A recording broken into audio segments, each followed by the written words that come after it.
والعاقبة للمتقين ولا عدوان إلا على الظالمين. اللهم صل على نبينا محمد وعلى آله وصحبه وعلى من اتبعهم بإحسان إلى يوم الدين. ثم أما بعد، فنوبل إليه الله ما الله سبحانه وتعالى كانوا ليصلي السلام وكشل بالبكر الناس لكو أنا أصحابه أنا مؤمن طولا وقوق الذي رنما قلبتك وغتاسي جودنا وتملين كفر وتوى من أبادو أبامبلو ولدا مني أقبل كسبة كتاب من كوكا بولد دعاء من هاج النبوة كما كبير كتاب لكفو بولد فضيلة الشيخ محمد بن سعيد رسلان حفظه الله تعالى من كتاب الطلاق tono chama de ba kono monu be islama ni mo bela yire nafa islama monu be faka kiti dunia ani lahara islama monu makubi kuna diala juya ani lahara kitabuni bu unda fa kostebe ukadina famu ana bara tuhu nyumani ula sura yo mikano kitabuni bawi ويكفى أسباب الانحراف عن منهاج النبوة. سبب لك منبت موفقا كموني جكة كمون نوما يتحسركم مؤمن بني على هنولا قلوب لا ترنما من قلبتنا جو أن المصو دين سوني ما قربوا ناصر لا يلوني صو مي على كسمتيي وكاندا قبل السلامية تغسرك ويوني كيرين وكادو سامو دوبي ني او تمنا اسرافه ابو بوتيان كوفه قبل فيليك كوفه ابو يلما كوبو كاندا قبل فيليكا وكوسو موني كاندا للو kabla ala kasra jolinka akila mo jolino akala bostra ni koko sabula mo chama bi wal ma mo chama temena ulu tumistra ni ma ko tawmana asira wakati doma ulu yele mana onyejuka ofana biteka ke ila afana biteka ke nela sabula beluti mime jira kafo dalu mba jira ko eni de kisina kabam aw kemika al kalame ka annaka kalaka kanaka kandala katawat kandaka kalake ka ji amma ka fatu kandaka ubara fara bikeni mina dawri ubikeni lonu dawri ka fara dohuka be ala ni aw ala ka sabati kandaka ala ka kandaka sabati kandaka ka fatu ka ala ji amma kando arjena kono ala koke ola bi darsu aya ko tugo mina ame babu mi kono babu di fola tita ola metra safa page ni akame ka wuli o yoro dikka kemendani muwa ali worula kemennani muga ali worulana abe wuli o yoro di kok yoro minani ala kramo keba no e sheikh al-islam ahmad bin taymiyyah rahimahullah ta'ala qala sheikh al-islam lama yataqarrabu rahimahullah amala dunya laka jinan aqwa al-hubb wal-bughd يتبعه ذوق عند وجود المحبوب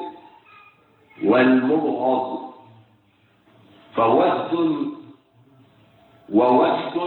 وإرادة وغير ذلك، فمن اتبع ذلك بغير أمر الله ورسوله فهو ممن اتبع هواه بغير هدى من الله، بل قد يتمادى به الأمر إلى أن يتخذ إلهه هواه. فالواجب على العبد أن ينظر في نفس حبه وبغضه ومقدار حبه وبغضه، هل هو موافق لأمر الله ورسوله وهو هدى الله الذي أنزله على رسوله، بحيث يكون مأمورا بذلك الحب والبغض، لا يكون متقدما فيه بين يدي الله ورسوله، فإنه قد قال تعالى: لا تقدموا بين يدي الله ورسوله، سورة حجرات. إلى ما الإسلام لأن النبي بالباب أن أكرمك الباب أبي ويل الشيخ الإسلام أقول الحب كان دسكنا كان والبغض أن كون دسكنا كدين كفونك أقول ذوق ويسفل sentiment adamade be responsive dini fendo ade responsive aduson kono kanu fana meeting ade kanu responsive aduson kono amene flat responsive tumajna ahmad ko عند وجود المحبوب لا أما قاجي صار 427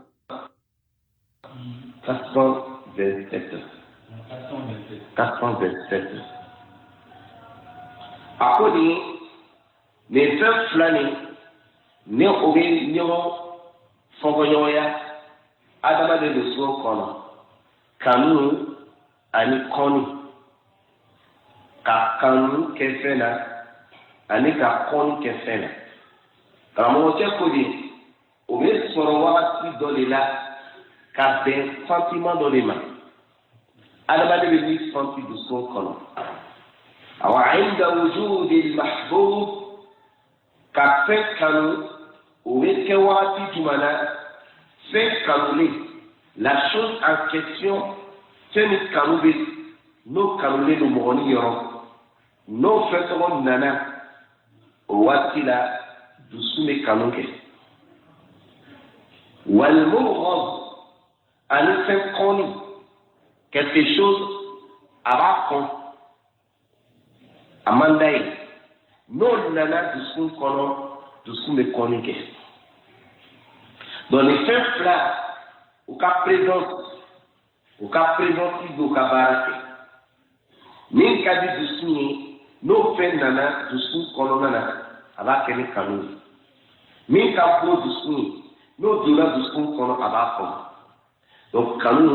ani kɔni fɛn dɔ don adamaden bɛ ni sɔnti a tuma na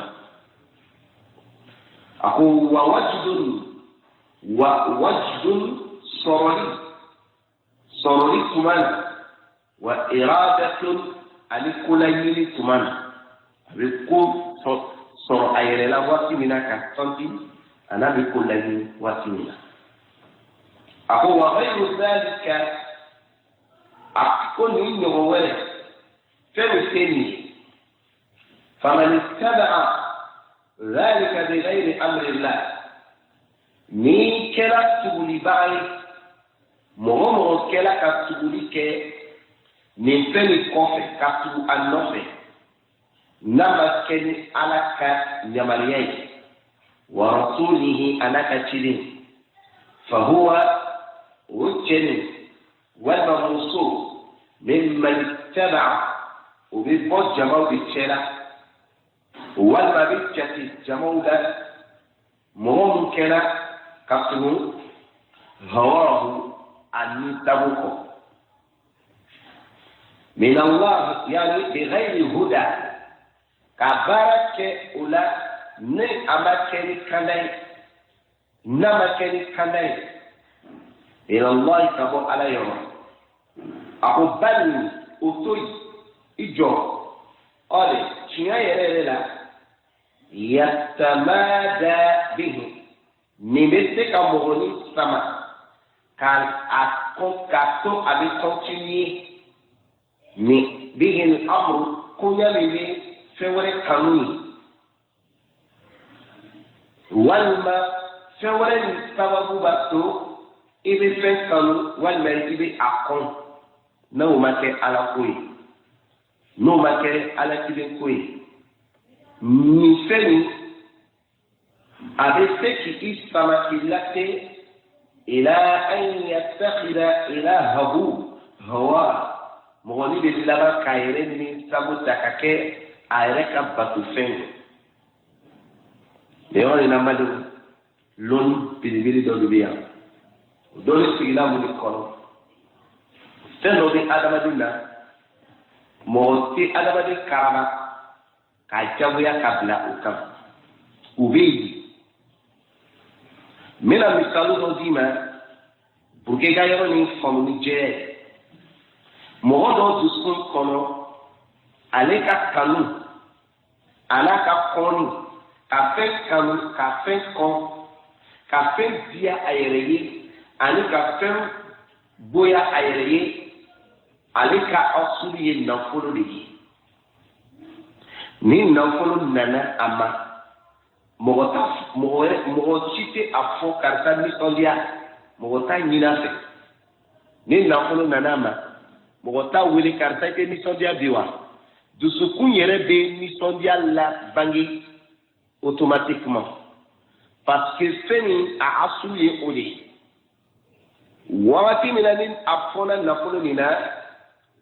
uyoni kele fanana automatiquement dusukun me konike parce que dusukun ka programme c'est-à-dire dusukun kera fait me programmer la de ka tigi na foloko de kan ni ay ale ni sondiala domina ikana yinikali ke na folo de sola ni ay lomina adimina na folo de te sabula al-mahbub femi kanune me duskun koro de nafolo na fona nafolo de la sita o de be fale dimina wala ahmad bin taymiya khudi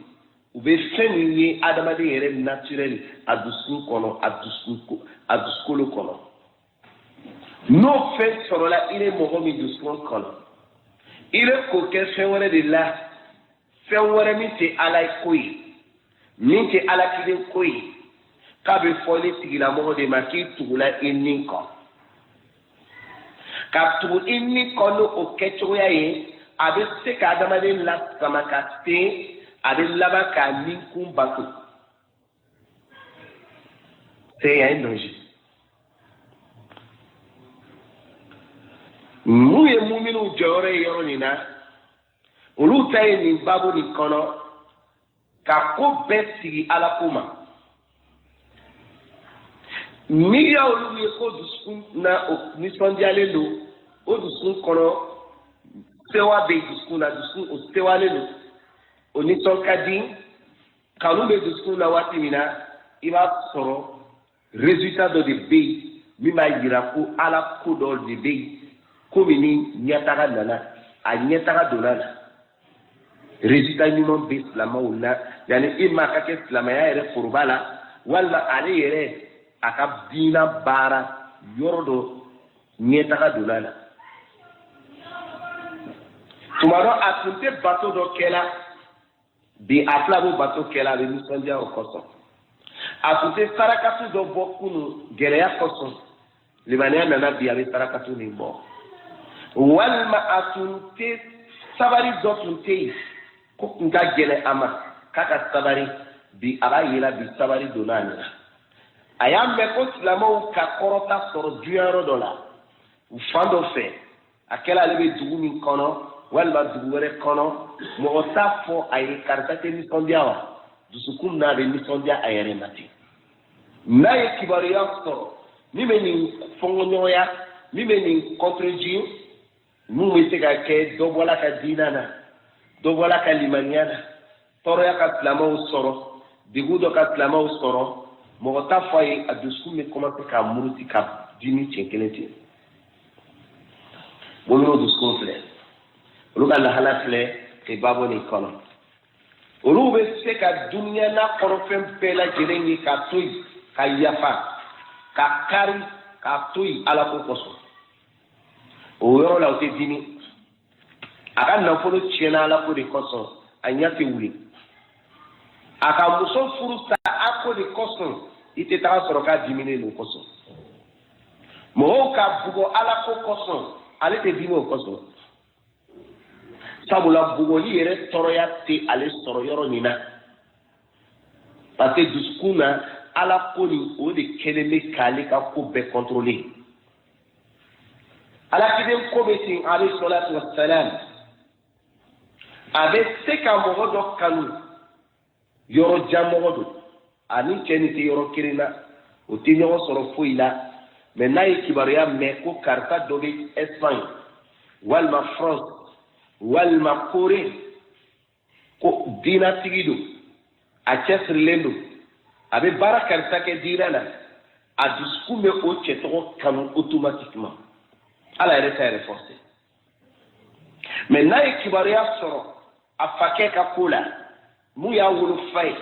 walma bamso mu ya wulu bay walma atingima noye amasuya moye naye kibariya soro ko kelele ki jo ala ko kerela faceya ko be doya ni kola bamso ko be doya ala singi ko be doya abo kon dusukumbo kon automatiquement parce que dusku programme la ka be fenima wodi ala ko ala kidi ko sallallahu alaihi wasallam wodi islamauka joroy muminu ka joroy dobe sey kayele do sanse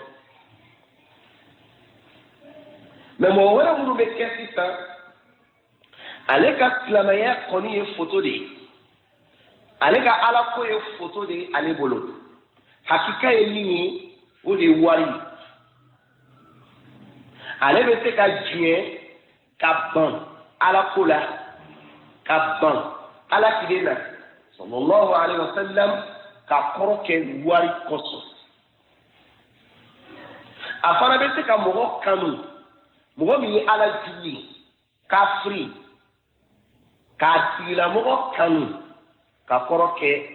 wari koso o tumara na ere tila mo be wele ko ni na bato mo ere tugule me eninko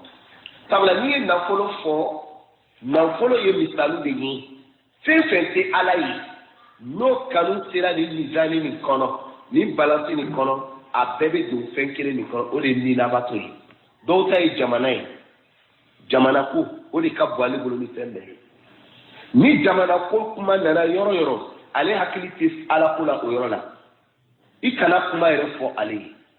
parce que ale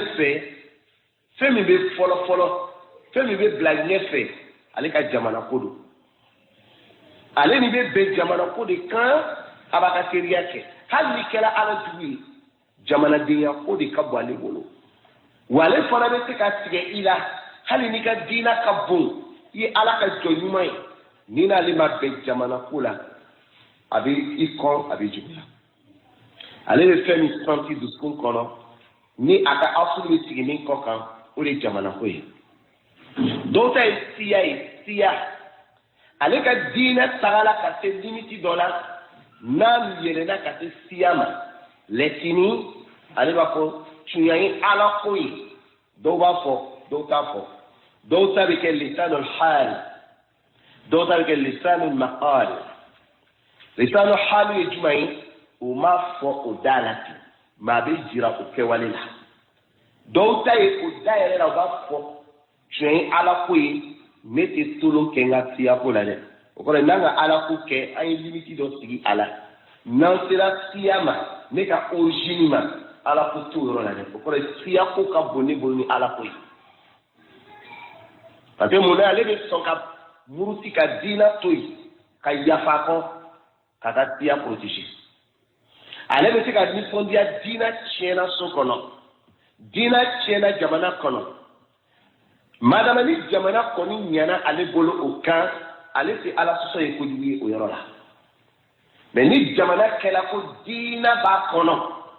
a sabatilen don mais ni problème bɛ jamana kɔnɔ jamana ko ale dusukun tɛ diya ko diina bɛ asulu ye jumɛn ye jamana ko walima siya dɔw ta ye siya le l'origine ni ka ye siya ko kɛlɛ la i b'a ko sababu bɛ udu terrain kan walima sababu bɛ badiri terrain kan o baara kɛli ye jahiliw ka baara de ye o tɛ mɔminw ka baara ye silama tiɲɛtigi tɛ jate nin na dɔw ta ye muso yɛrɛ ye musonin kelen dɔw ta ye musonin kelen bɛɛ ale ka musonin kelen dɔ sɔrɔ a si kɔnɔ a ka musow programme ka bila dusukun na ka ban ni muso ni ko bi ko tawhid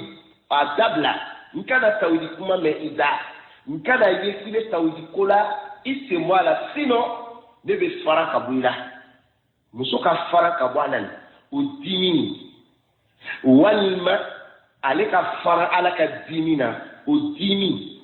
ala ka fanfɛla o t'a tɔɔrɔ muso k'a tigɛ ka bɔ ale la o dimi a tɛ jɛ o la a bɛ se ka fɔ muso ma hali n'a ma fɔ n sɔnna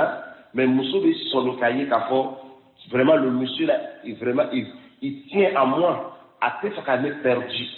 a n'a fila ka tawhid kuma yɛrɛ dabila tile fila nin na parce que quoi asulu tɛ tawhid yɛrɛ asulu ye muso nin de muso nin ko fɛn dɔ de ka d'ale i bɛ taa cɛ dɔ sɔrɔ fana musonin kelen de y'olu ka nasuru ye muso nin ka nisɔndiya muso nin ka hɛrɛ hali ni dati kelen t'a pɔsi la a dusukun folilen a bɛ nisɔndiya ten mais muso nin ka tɔɔrɔya muso nin ka degun hali n'a sɔrɔla ko diinɛ sabatilen don o ko la a tɛ diinɛ fila a bɛ muso ka diinɛ de filɛ a b'o de la matarafa a b'o de la kɔrɔsi o la o tigilamɔgɔw bɛ don nin na batolaw a bɛ don o minɛn kɔnɔ a sugu bɛɛ bɛ yen dɔw ta ye o ka baara ye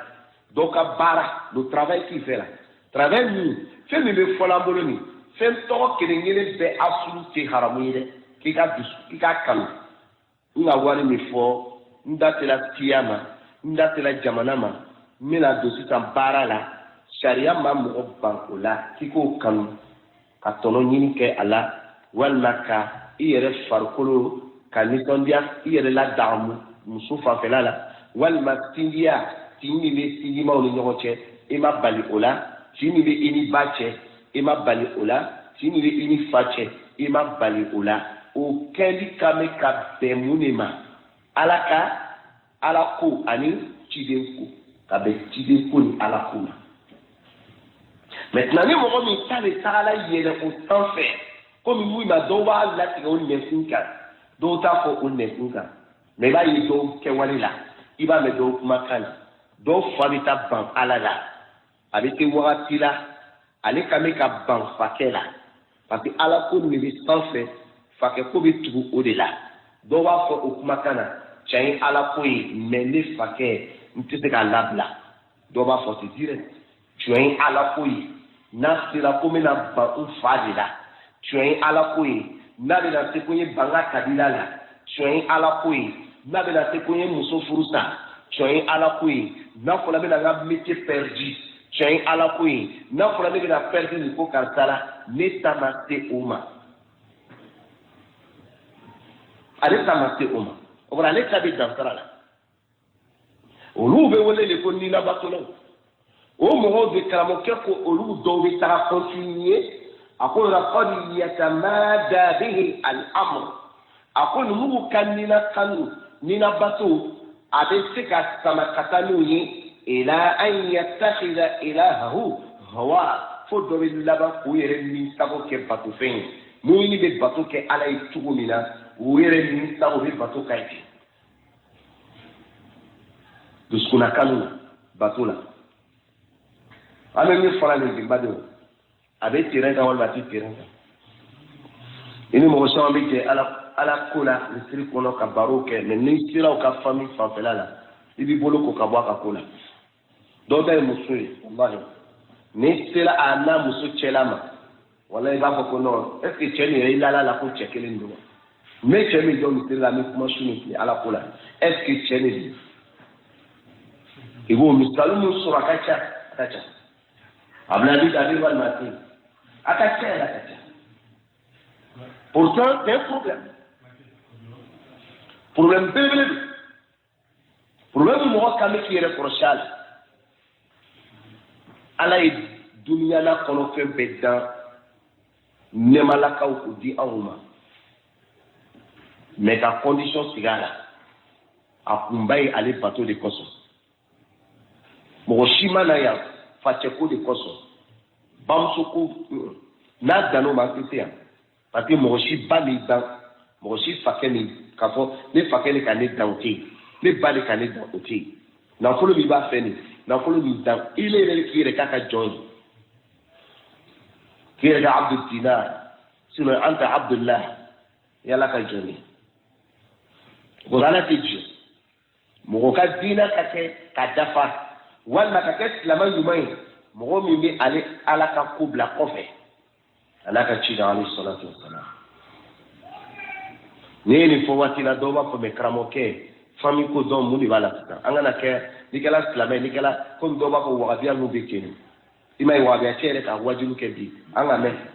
ko nikala islama nyumai iba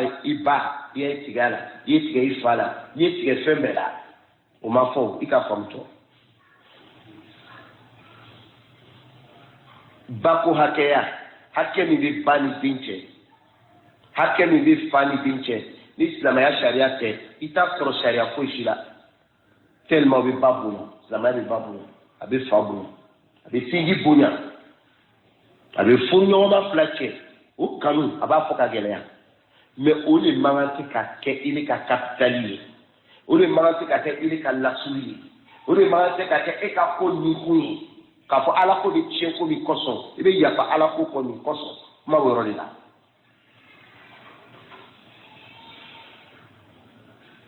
ko na mbali islamo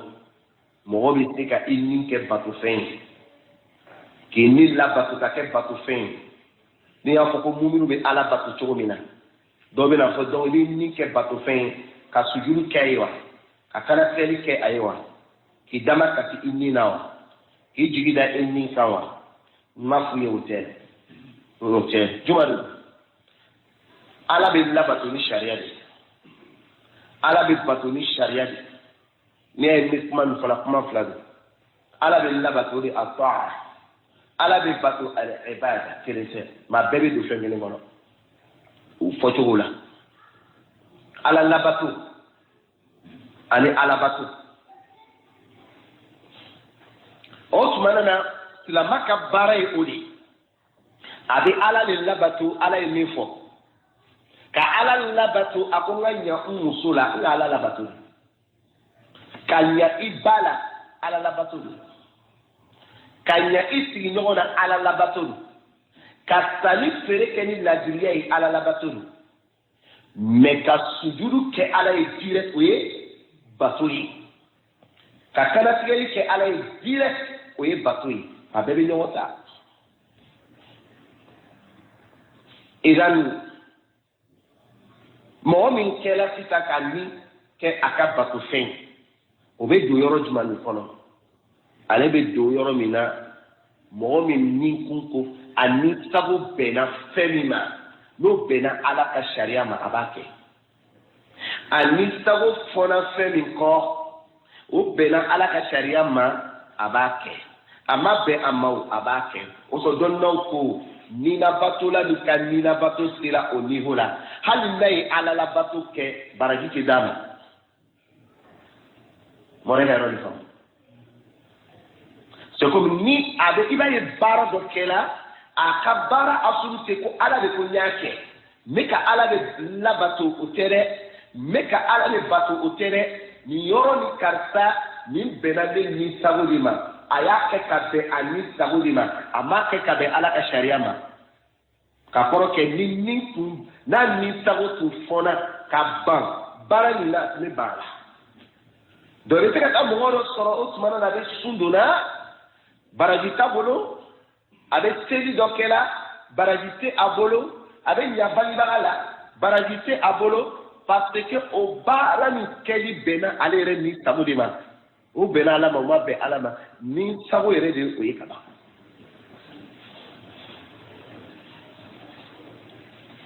do ale ni de kesi sa aka bato fen maintenant ani me ke aka bato fen sisa la batoli de konoa wal ma bato kono jomete ga na bon yorona ni na bato la sisa aka ni na bato be ke la batoli kono wal ma bato kono abedo la batoli de kono parce que na kana tigeli ke aye atina sujudi ke aye atini dana kati aye mais adina blasphème là ni bena alema ou bena alama ou ma be alama oui problème c'est aka fenke akana fenke ou be tu ni saboko donc l'obéissance ici aba be ke ka be ni saboma donc avec fois ma ko ni la batola mais ni la bato ni be ke batu feneye ni be ke batu feneye abe ni la batula paredo hatta udoni laba kata kafriya milan kono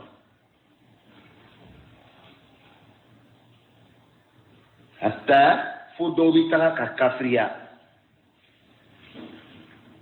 ala ka kisika bama o ko so me faka mi gira ndoro ni la monika la maya kame ka don ika duskun kanu fe anika duskun kumu tumana iya sewa wakati anika misongo ya iba ba metla na ni economy kala meya niveau ame nyonyo mero mi bi an dan fara yere tiana o de duskun yoro ni duskun kumi o de ban dan fara wati la loni kabu karamo ke karta kalana mais ni yoro ni problème bala e bital dosro loni ma jafa mali duskun abi kaka fenke ala ku hakika de ba aduskun kono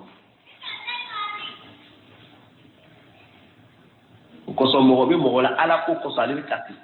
do fra tela o ma ibu la wa iga war ni tunu na wa ale ka muna ala ko tela da kashi ale ka me sala fait un jeu d'enfant ale ala ko ma te ka da kashi o so do be kata na follow botin ka so belebele jote milliard ko mi aya e mali yo na ula ala be so yoro ula mo kelim fisabillahi kutte ani mo che ale yere kelen ka dun kolosa ka fondation sigi ka suba jo so bilibili ba a dépenser entretien ni bala ibi kaleko société doka société do cette société ni barado bi sarata akono ibi ta misiri ni soro bonya koni no ibi son kakabo ka misiri jo ka mali ni akatele findebi meni dona misiri ni kono adi be daha katimanga so nu kono climatisation style normal aux factures kalo kono tan kono o ti manqué a kele me jone oji di joma fi stabilillah dovita joko misiri bani fleti o jone ni misiri ni jo akarta de misiri ni jone mais aya jo la yini juma koso ala ko dron fo were kala kadu ko bani tafi ala ko dron koso kabala so belebele ni joka ala ko dron koso ibi africain ni kela des millions ala ko koso fo ite ko fe fo ala ko de koso do ba ko chele fara e mo kaba ko mo de la pakale duskun konomite hali akili kona teteme ale be na fulu joro ka bonima dale ka wari ma te ka do ala ko la uma ni société do abajo ka te ka calcul ke sawosta mena joli sora la eni joli bala foi o contrat ko ne so sen per ava ko ni yere protia na fulu yere de cheni koso parce que wa fu de bola foi Qui Dieu me raconte qui Imamou, nous même ici là, on nous a paradis malin. Et le Imamou ça là. Avec malin, on va faire malin. Hein? Oui. Ah, on fait encore du varma parti à Kagera faire. Ma faut du manager qui allait.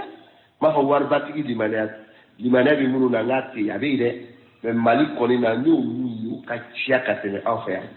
le fait que joli koso na politique dobe misiri ni wato yi c'est comme nene misiri na kanene ko reflana na dali job misiri ni ça fait tomorrow it has from million takeado nya sur la na politique do de la sel para telia oui la grâce telia oui misiri changer parce que na fala wati ko demenini aller faire bébé aller de kan na ko no fait ni ya ikaba ko fi sabilillah aba fola dala ko fi sabilillah ay demeke anyamina abe misiri changer ida ya ko ala kama se ka dola ida wari ni ko so de la ko masoma misiri loté qu'est-ce que j'ai gagné dedans ala de la son et puis c'est tout il y a rien après millionnaire ou bien misiri kono demanu beke ka demanu ke ka demani o mo re ba kaya to iti idan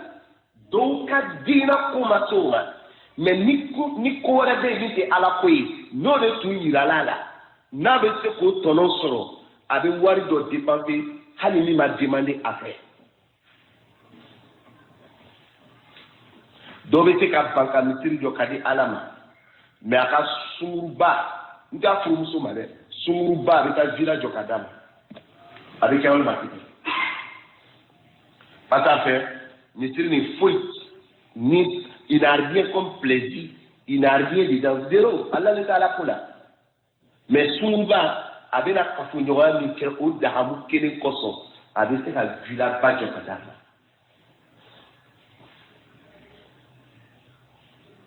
Avec les Wal marketing,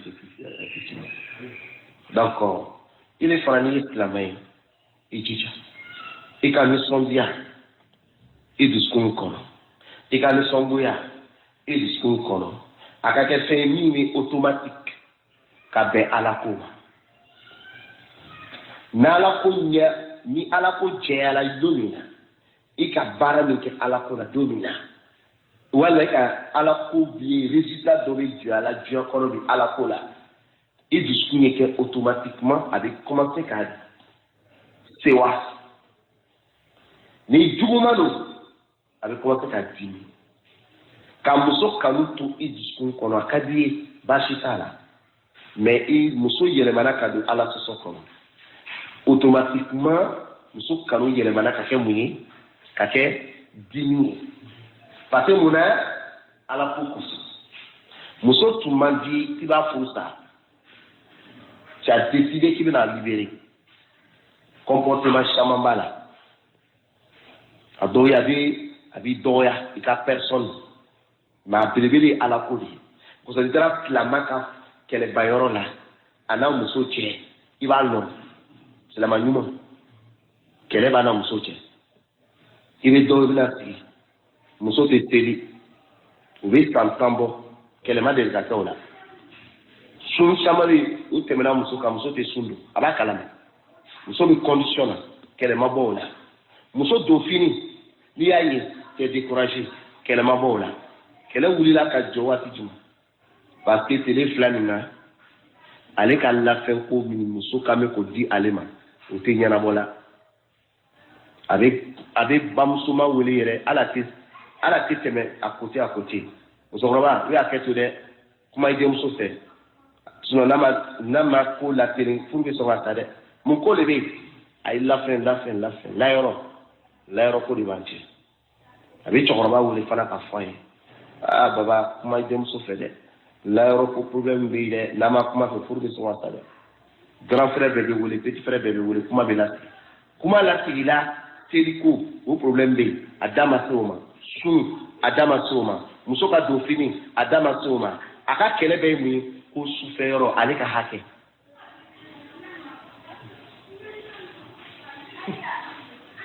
il est un moumini sur lui fait le contraire Il est en mouvement sur muso de souffert d'âme normal. Muso kanuba duskuna tigatala. C'est la femme qui l'a rêvé. Kabina muso me furu à coller son. Ou à duskuna avec fracas de muso perdu. O kanu bete ka do chedo la haramu kere. Chedo beta muso do kanu. Hal avec fracas mais ko muso ni sala ka ko alege.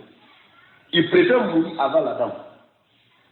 Parce qu'il se pose la question, ni muso ni sala ka ko ni ye, ni a nyama ma be na kebi. Et bien, ça aussi, muso kanu bonyana discours kono amata, il n'est pas mort. Parce que muso ni sala il a furu chewere mawa. A jorole no ale kofe, a sale kofe, qu'il y a des. Ne il a si chewere quoi. Ni ni ngasa, est-ce qu'il a soga si chewere quoi. Muso hakili mando fona nene ngali bulo. Et non, ne ko décision elle kofe ko ni. Chewere ko ne ko non, programme ko ni. Non, oui, là, alhamdulillah. Mais il me a marqué, mais il faut tout la banane de la friture, ou doro vite à toro, ou vite ça, ou à ta sonore vite. Au doro, que ça t'a braqué la nia vite, parce que mon nous sommes venus à la case de la friture. C'est-à-dire, quand il y a le niveau de là, à qui il y a des banques de là, aucun acquis. Mais muso kanu ba fra disuna so be ko la télé mais ni muso na na ban ala kola aba fay na maso adusu me muso ni ka kanu peser niveau 10 ka daraja jitu ka ya fa ko ka frusa halla bi rati o bana kono a jene do o banana o dini na torela wallahi ka fa ko muso ni kanu ka te ka le bo ala ko kofe attention mo mene fle ni kuma la tilla ibi ta so muso bi ko chama ke ala ale b'a la ko le dan sanfɛ i t'a sɔrɔ mɔgɔ ɲuman dɔ ka kɛlɛ a n'a muso cɛ mɔgɔw bɛ kuma caman fɔ voisins bɛ seereya caman jɔ la dame là elle ne respecte pas son mari devant nous tous aussi a bɛ cɛ ni neni a bɛ cɛ ni dɔgɔya a bɛ cɛ ni kɛ ten nous tous on est témoins kuma bɛ lasigi a da tɛ se o ma a da bɛ se jumɛn de ma wa ma n ka ye hijabu de matarafa ɲuman ma a y'a ka seliko matarafa ɲuman ma ɲuman y'a jija ala ko la. O yɔrɔ de kɔsɔn n'a ma sɔn o sariya la labɛnnen don an ka furu jɔ mɔgɔw b'a mɛn i ma ko tɔw fɔ wa o tɛ asoli ye ala ko de ye asoli i b'a ye balimaya kɔnɔ fɛnɛ o cogo la i b'a ye baaraɲɔgɔnya kɔnɔ o cogo la mɔgɔ mun ka ala ko bɛ sanfɛ fɛn bɛɛ sanfɛ i b'a lɔ a ka kɛlɛ la i b'a lɔ a ka nisɔndiya n'a ka nisɔngoya la o ye fɛn ye amada b'o de fɔ la. À te forcer, c'est dans le cœur, c'est automatique. Ni mahaboubou nana, discours les canaux qui est naturellement. Ni akomima, moubagod, non fana nanan, discours les conique. On ne force pas. Maladala kanaoude. Il y a les moubagod nana, discours les bas. Donc on va y aller à fond. Ni moumika capitalier, tu aurais mis à la couille. Il va casser ta femme. Ou est-ce qu'il avait une fête, il y a une femme. Pourquoi on ne se comprend pas? Les points communs, discussion de qui? En Bénin, il y a un côté, il y a un parce que départ là, il y a un fait qu'il y a un boulot, quand on fait un mais discours qu'on chacun est, si eux baissent, il a fait un requin, nous qui fait une la santé. Mais dans le fait, il a la santé, moi, quand on a bien au fond. La mais discours là c'est différent. Donc quand vous partez au combat là, c'est sur le terrain, combat ou là, il est à fort, les choses ne marchent pas. Les choses ne marchent pas, femme y a balé à l'éwa. Faut que marche là, mon bébé. Et ma femme, tout ce coup n'était straqué les cas. Même comment il est, chez un acha. Aou tient ma bourbe, fait un peu de ni karamo willa kalankola, karamo ya kola, il va potoro son. Ni kalade willa yona, il fera pas potoro son. Hatta muso ni cheka cheka fouke, à potoro. Si les cœurs ne sont pas basés sur la même chose, c'est le souci. Pour me faire les brûlures, à la peau, de me faire reconnaître mes dynasties de corps à fou, naï. tuma dɔ i b'o sɔrɔ anw ka milieu na ka caya i bɛ taa denmuso dɔ sɔrɔ a ko k'ale bɛ kɔnɔni kɛla diinatigi de la a ko ten k'ale tɛ cɛ wɛrɛ fɛ ko cɛ ni diina b'a bolo k'a préciser fana ko sunnamɔgɔ e bɛ fana ko muso wɛrɛ e tɛ muso wɛrɛ fɛ fo diinatigi k'a préciser ko sunna bɛ denmuso min bolo an caman ka furu tagala o sira de kan mais arrivé sur le terrain souvent il y a un problème qui vient. Il m'a dit problème maintenant, la question revient que pourtant elle est liée Kanyon sur le monde Kama. C'est parti la base de la religion, mais pourquoi aujourd'hui au thé marché là il est Kanyon Mayala? Il te dit là comment faire tout ni avec Tchel avec Moussoula. Alors comment me faire ça fait? Après faire quand même, ni rien Kama quoi Mousso d'Oba que Tchel d'Oba que. En maintenant c'est dina comment yoro mina. N'a me faire dina comment quoi non, à nous faire au dégât les caquettes. Ne me pas qu'à de cas. Mon papa là, il m'a toujours conseillé. Mais ton papa il t'a conseillé, mais à la camille foya, on est fata, qu'après la charia man, Dieu ne veut pas nier, Dieu ne veut pas quoi faire. Mais en donnant cours mon papa m'a conseillé. Walma anu kata siya nous fait. Nous chez nous dans notre ethnie là, anu kan lada betine. Walma anu kan jamana là, anu betine. Walma farafina bele nika. Anu manjoro soro farafina charia là. Tout le monde est éliminé entre Tia Kelly, entre Jamana Kelly, Wagati d'autres semaines peut-être, mais Banana Tia ou là, mais Eka Tia Flé, mais Eka Dina de Flé, en cela Kiren Kampi, et bien les Soumeli Tia Koué, et bien les Soumeli Ladaï, quand son nom de tourner tout est sur et tout le monde. Il y a un Japa, le man Japa, il y a un Japa. Malien, Abbé Walmati, Abbé Tia Moussou. An bɛnna don min na aw ala ko a sera waati la dɔ ko an ka siya la anw fɛ anw ka laada ala ko ten e ko ten anw ka laada de ne b'a kan c'est le trahison bon mɔgɔ min sabatina ala ko ka nugu fila la la personne se sent trahi il se sent trahi a bɛ muso la ni cɛ la ala ko kuma tɛ tɛmɛ a tolo kɔrɔ siɲɛ fila. Ni ka fɔdra jaabi couleur bɛ yɛlɛma wala la ka kisi ka bɔ nafi a bɛ fɔ de ma ko nafigiya nafigiya tɛ fɛn wɛrɛ dɛ ka fɛn dɔ langɛrɛbaya a sawura cɛ ka ɲi mais min bɛ i kɔnɔna na o b'o lamaɲɔgɔnya o de ye nafigiya ye nafigiya sigila o janfa de kan o sigila nkalontigɛ de kan à la base des hypocrites sont des traîtres ala y'a kisi ka bɔ a ma o kɔsɔn ne bɛ min jira yan o de ye ka fɔ mɔgɔnin caman bɛ yen a bɛ kalanba kɛ adamadenw na a bɛ kalanba kɛ ala dɔn ka ala dɔn dɔncogo ɲuman na ka silamɛya kalan cogo ɲuman na ka faamu cogo ɲuman na mais min ka nin ala la a ka laɲini point de départ a tɛ kɛra ko ala ko ye tiɲɛ ye a tɛ kɛra ko ala tile kan bɛ ka labato sallallahu alayhi wa sallam il a réfléchi il a vu que ici là c'est un moyen pour lui ka se ka ka nisago ka se k'a lasɔrɔ karamɔgɔkɛ n b'o dɔ f'i ye mɔgɔ bɛ mɔgɔ la an ka jɛkulu nin na a dɔw bɛ yen o bɛ profiter ni sunna ye ka se ka musow lasɔrɔ n'a ye e si b'o dɔn ye ka sunna sawura ta ka sunna kuma fɔ ka se ka muso sɔrɔ n'a ye c'est à dire a bɛ raccourci ta n'a ye. O bɛ kɛ cogo jumɛn muso bɛ muso la k'a to duniya sira kan cɛ nin fana n'a bɛna muso nin furu k'o fila to duniya côté de duniya la diɲɛ sira kan k'a ye diɲɛ sira kan lahara ko t'a la muso nin b'a yɛrɛ pari ka bɛn duniya sariya ma cɛ nin fana b'a yɛrɛ pari n'o tola o lahala kan sunna tɛ yen dɛ foyi tɛ yen an b'a kɛ diɲɛ ko don i bɛ taa cɛ nin sɔrɔ ala tɛ sigi k'a fɔ k'a bɛ muso nin wele ka kumakan dɔ lakala ye kumakan kungo k'a b'a kungo fɔ a ye parce que a b'a dɔn k'a fɔ ils n'ont pas classe kelen mɔgɔ t'u ye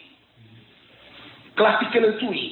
hali n'i k'ale ma yɛrɛ ko karisa i tɛ taa muso nin nɔfɛ a ko subhanallah i ma muso nin wa parce que tuma dɔ muso nin ka vie i bɛ taa sɔrɔ muso nin ka vie c'est niveau 40 ale ta ye niveau 5 mais i b'a ye o muso dɔw bɛ se ka kɛ ka tubi walima dɔw yɛrɛ ma tiɲɛni kɛ mais silamɛya kanu ma a b'a yɛrɛ don hijabu la a bɛ hijabu kɔnɔ muso dakabana don nafolotigiw bɛ taa concurrence kɛ muso min nɔfɛ i bɛ taa sɔrɔ dɔ bɛ hijabu kɔnɔ muso don musoya la ale yɛrɛ b'a dɔn ale bɛ se ka min décider bi ni ala ko tɛ a b'o dɔn maa b'a fɔ ko nin bɛɛ bɛ laban saya de ma a bɛ tigɛ a yɛrɛ la a bɛ tigɛ a ka cɛɲa la a bɛ tigɛ a ka beauté la a b'a yɛrɛ ye k'a fɔ ale ni cɛ si de man kan bi fo diinamɔgɔ mɔgɔw bɛ nana ko b'a fɛ ka furu tɔntɔnw ka mɔgɔw bila ka na waritigiw b'a la n'u bɛɛ b'a yira ko olu muso de bɛ nin ye parce que muso bɛ muso la ko b'a fɔ ko nin waritigi muso de parce que a bɛ walima ten n'i taara muso tɔgɔ nɔfɛ i b'a fɔ cɛ i tɛ tɛmɛ ka taa kɛrɛfɛ e fanga tɛgɛ gbɛ i bɛ muso nin dɔn wa fo la a filɛ ka ɲɛ waritigi muso de ye muso ni nafolotigiw bɛ na nɔfɛ a b'a fɔ ko n tɛ wariko la ale yɛrɛ t'a yɛrɛ ye mɔgɔba ye ala ko ɲɛfɛ a b'a yɛrɛ dɔgɔya ka yɛrɛ kolo ka don a ka hijabu kɔnɔ ka yɛrɛ bila bato la ka yɛrɛ bila ala ko la siranlen ma jɔrɔlen don e bɛ taga élément dɔ sɔrɔ sisan ale b'a yɛrɛ kɛ sunamɔgɔ ye kelegban na a bomosi ni ka bila cogo ye mashallah il est tout en propre derekeba b'a la waati bɛɛ il est tout en propre n'a kumana don ala ko la fa bɛ kasi ka taga sɔrɔ c'est un infiltré ale façon dɔ bɛ taa bɔ muso ni kɔ ten a bɛna ala ko de jira parce que ici là le moyen c'est ala ko wari tɛ yen a t'a poche la foyi tɛ yen ala ko de jira n'a bɛnnen ma kɔni ne kɔni bɛ muso de kɔ diinatigi muso bɛ siran la ɲɛ muso bɛ tɛ dunya fɛ en tout cas ne b'o de muso fɛ en tout cas n'a bɛnnen ma mashallah an bɛ ɲɔgɔn dɛmɛ diɲɛ ni waati dɔ ko don a bɛ ban o la an bɛ ɲɔgɔn dɛmɛ ka se ka ɲɔgɔn dɛmɛ waati dɔ ko don pour que ala bɛ hinɛ an bɛɛ la en tout cas moi je suis prêt mais vraiment moyen ba kɔni tɛ n bolo mais n labɛnnen don ka furu kɛ nin ye n'a bɛnnen ma tuma dɔ bɛ taa muso dakabana dɔw sɔrɔ cɛ kolonba dɔ ɲɛfɛ a b'a fɔ ko ni kɔni sɔnna moi ne sɔnna sabula ne bɛ diinatigi de kɔ mɔgɔw bɛ na n tɛ n banna cɛw la n bɛ diinatigi de kɔ c'est une bombe a bɛ na muso ma ni diinakow ye ka alakow fɔ ka zikiriw ci muso ma ka kuranayaw fɔ muso ye Cheikh Talib El Fawzani a b'o ya message ci muso ma Cheikh Rabi a b'o ya fɛnw ci muso ma mashallah barakallahu fik jazakillahu khaira ya muso ko cɛ ko a yɛrɛ kuma kan yɛrɛ bɛ ka di ye ten ko diina kuma ko ko silamɛ ɲuman don muso bɛ t'i yɛrɛ ci a tɛgɛ fu la n'a t'i mako bɔ muso la muso bɛ commencer k'a couleur yɛrɛ yɛrɛ ye an ka muso min nɔ la histoire la c'est trop a muso dɔw datugulen bɛ to tuguma ye o bɛ tɔɔrɔya la kaso sugu dɔ la si n'a ma da waga ka kuma i fɛ i tɛ se k'a miiri pourtant a bɛ détruire la en bas n'ala ma dɛmɛ a b'a ka jugu bɔ a yɛrɛ la ka to sungurubaya sira kan a min ka jugu n'a bɛɛ ye i t'o f'i ye wa fɔlɔ min nana la première personne qui est venue là muso ko ale ma ko subhanallah a bɔra ka furu kɔ dɔwɛrɛ bɛ na a b'a fɔ ko min tɛmɛna fɔlɔ fana ka fisa ne ye a bɛɛ nana ni suna de a bɛɛ nana ni ala ko fɔlɔ ka min k'a la o kɛra lesɔnba y'a bolo a ko ko ne yɛrɛ tɛna sigi cɛ kun tuguni a taara sigi ka sabali o nana ni dɔwɛrɛ ko lui au moins il est bon tuma dɔ fɔ ko c'est un imam o de ka farin muso ninnu ma imam subhanallah imamu non muso kɔni elle est fragile dans ce domaine là ko c'est un imam ça suffit Allahu musta'an non c'est un imam il est imam des mosquées fulani dalu de ye nin ko o sabali imamuya la mais subhanallah o jogo foyi t'a la ɲuman na mais tuma dɔ bɛ wasa kɛ a c'est un imam a bɛ taa a bɛ filanan bɛ min lakun a b'a fɔ fɔlɔ ma ko au moins il était bon sabanan bɛ na lakun a b'a fɔ ko subhanallah o muso tɔgɔ min bɛ yen ni a ka limaniya kolo ma gili n'a ma basi a bɛ siga sunan na walima yɛrɛ a bɛ se ka muruti ka teli kɔ ala sɔsɔ la parce que a b'a ye k'a fɔ c'est un milieu c'est pas la peine ne yɛrɛ delila ka dɔ kumakan mɛn k'ale tɛ fɛ ka sigi sunamɔgɔ kun tuguni même n'ale ka tiyanamɔgɔ sɔrɔ ale bɛ taa sigi o kun mais c'est un problème réalité de terrain là ka taa sɔrɔ wari direct a tɛ se ka muso nin furu qu'est-ce que c'est ala y'a faamu ça c'est une trahison o ye furu sira ye ka yira ala ko de bɛ ɲɛfɛ Kata muso dakabana nita. Muso fana sona ala ko de koson. Ya bambino. C'est un souci. C'est un souci. A muso de fana be ide. A muso de no be hijabu bala. Abala kofo. Subhanallah. Ni ya iba ko dina tigido. O wati do to me ko de on fait. Wati do temena. Malo no ka marché to na diala ola. Malo ni marché ni diala dem sonuna. Ko lu be malo 3 clés ça la clé ça va. Wo ko chemi ngolo bo de fait. 3 clés. Mo re clés ça va donc. Voiture mobile clé animo. Bureau animo. Maison. Ça va. C'est le nouveau le corona, bon, la clé, ça va me mourir. Et nous avons dit, machallah. C'est vrai, il y a un bâchita là. Mais il y a un wati, il y a un beignet avec là. Qu'on a dit, il y a des. Il y a un beignet, mais qu'on a des cas islamiques. Tu m'as dit, donc, on dit, allez, vous trouvez, on la clé, ça vous. Mais nous devons mobile chama les clés de camp. Et bien, il y avait studio sur la rentrée couchée comme. Nous devons vu la batterie de dos. Mais à ce moment-là, comme nous avons qu'aucun j'ai, quand on a qu'un d'amarre.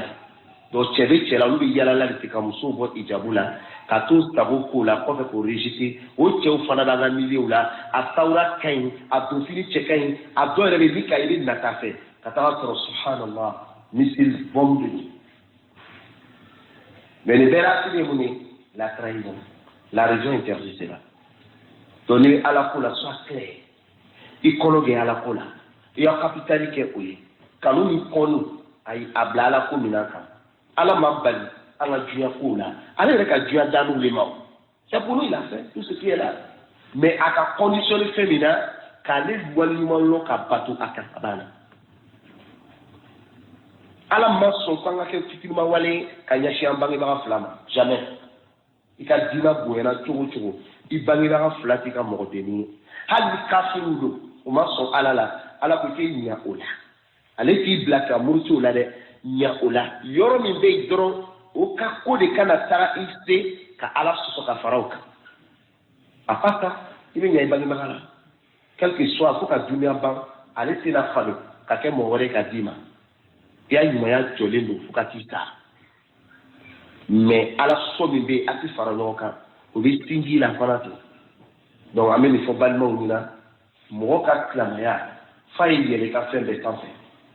o de kuma asili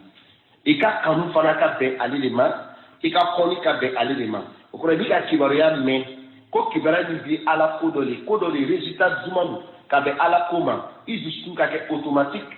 avec kanu sabati nie kibaruya do so ka te be ala koma ala soso do résultat numante du ka me ka koni ke kula fendo ka diezi avec boya yestini ka korge ala koyi fendo fana ka bo iyebi abe yelba ka dia iye ka korke ala kokoso parce que ali be fembela jere sans fait donc maintenant mo mi masse ko ke nale ko ke fe wala ni ala abe ko ka de tibula aniko o le se ka yelma ka continuer ka ta mo ni la si wakati la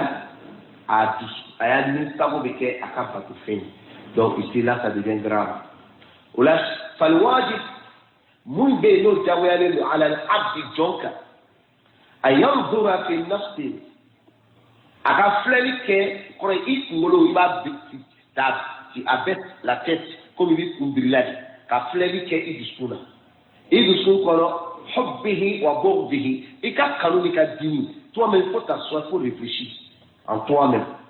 regarde en toi-même ika nous sommes bien assoubis ke mouniso ika nous sommes bien assoubis ke mouni comment tu le sens lorsque tu es joyeux résultat du malveillé lorsque tu es en colère quel résultat tu as en face de toi regarde en toi ika kanunika dini wa miqdari hubbihi ika kanu degré a hakaya fle est-ce que ça évolue sans capter à la cour yele ka fait des temps là walma de yele na c'est le niveau de la est-ce qu'il t'a beaucoup tient à la fois à matin ni mawa regarde le niveau akwa biqdar hubbihi ika kanu niveau wa bogdi anika dini niveau afin chacun doit connaître cela ben quand même qu'on yere là hein musola wala ba chedo na nyade elle fait à la maison à la sosobi le monsieur là avec yelema couleur yelema nous sommes les paniqués deux ou paniqués mais l'homme il a dit anana sur le sokoro kurana kala ubi dogo nyuma ubi il est content comme ça beba mako baba machallah et ça c'est un bon signe il faut habituer les enfants au qui donnent au trait Bimbalo, l'homme n'a pas la sauce, baba ya, anya be yele mada, il devient avec dimi. Mais l'homme n'a pas pour la karaoke, ka tiruke, amata yala, amakeleke, amajumanke, ni baba n'a pas content, des fois même on voit bobo ka dit mon matin. On sait que dans cet état-là, il voit qu'il nous demande de l'aider, on est kaketi. Mais ni a ka dimina, c'est sûr c'est que tienne l'aider. En bas, chacun se met à la kidine d'autres autour de l'année sur la sallam. Quand elle voit l'état des ressources sur la change, avant le coup, il y a une situation dans le vie, ça va pas. Coup de vie à manger. À la caractère, c'est la main du moyen. Après, hel huwa muwafiqun li amrillah, ika flelike, ika kanu tumana, alika dini tumana, ika niveau flek a pesé, ka jateta. هل هو يلا من فم فلان يدسون كنا موافق لأمر الله أفكي أبنا على كنيماريا ماوا ورسوله على كشرين وهو هدى الله نوي على بك كناي الله أنزله على رسوله أي كلام بك كشرين كا regarde si c'est le cas regarde et si ce n'est pas le cas il faut essayer de voir parce qu'il y a des moments quand on l'a fait toujours où tu bloques en route. Non. Et puis le mot là, phrase n'y est main. Tiens, à la fois amassé. C'est dangereux. Tiens, à la fois amassé. Tiens, à la fois amassé. Mais c'est très dangereux. À part la côté tiens, quoi. Il manque un retien de vous. Au lieu comme il y a un agissement où c'est fait, à Farouk, il a mis pour tiens, mais la carte vient là. Avant, ça va tiens. Ah mais Farouk, Assoula là ça va faire. Ce que tu as dit là c'est vrai, mais Fama d'abad al-haq illa Abdullah. Mais tiens, ça va te chercher. Mais nous moumé. Donc, tu as la couille à Massouma. À la couille vous baissez en fait. Savons qu'à la couille c'est là où on se donne à la carrière fouille. Ni fana massé au niveau de la carrière. Aluka ala ko sila ko ka waru toyi ko ka so kono la toyi ko ka famu toyi bal o toyi ka keleke o do ka fami ti ala ko koso o toyi ka kaso de o mine bal mawdo kaso de o bolo o do badri kelela ala kile mo sabo ma yi nyo yi kenu ka kola chacun bebi ya mo ila tigidalina ma ku kela mo ala ko koso o ma go ka tabu ka kinna jmane ka o mine ka fa ka jira résultat yi donc en fait ala ko temena balmaya ko sanfɛ ala ko bɛ jamana ko sanfɛ ala ko bɛ fɛn bɛɛ sanfɛ ala ko kosɔn anw b'aw minɛ bi k'aw va a sera o ma a tɛmɛn'o kan